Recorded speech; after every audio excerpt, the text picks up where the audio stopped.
What's up, beautiful people? Another day, another study.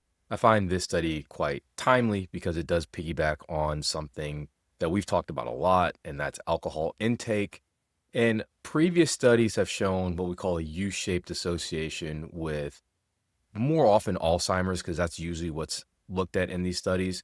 And what that U-shaped association means is that at both lower levels and higher levels of alcohol intake, there seemed to be increased risk, and there was lower risk for moderate intake. And we've talked about how previous studies are confounded with moderate alcohol intake by characterizing never drinkers with former drinkers, what they call sick quitters because they stopped drinking alcohol because they were sick. There's also issues with healthy user bias that people who have lower moderate alcohol intake tend to have other healthier habits. They're healthier demographics of the population.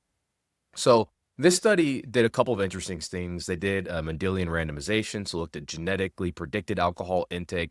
They also looked at longitudinal trajectories of alcohol intake. So in the standard observational trial, they found that U-shaped association that's seen in other trials. But in the drinking trajectory analysis, they found that alcohol intake tends to decline over time, but declined faster in people who went on to develop dementia. And an even more accelerated decline was seen in those who had higher historical drinking.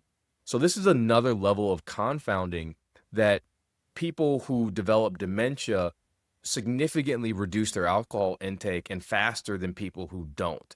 So that adds another layer to the observational studies that you have to be aware of. And then in the genetic analysis, higher genetic risk for alcohol consumption as well as problematic or dependent drinking was associated with increased all-cause dementia in the linear analysis, and going from 1 to 3 drinks per week increased dementia risk by 15%. In the nonlinear analysis, there was a steady increase in dementia risk as drinking increased.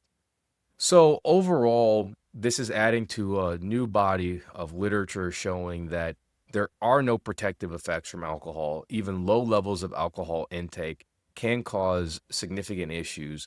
I'm not saying never drink.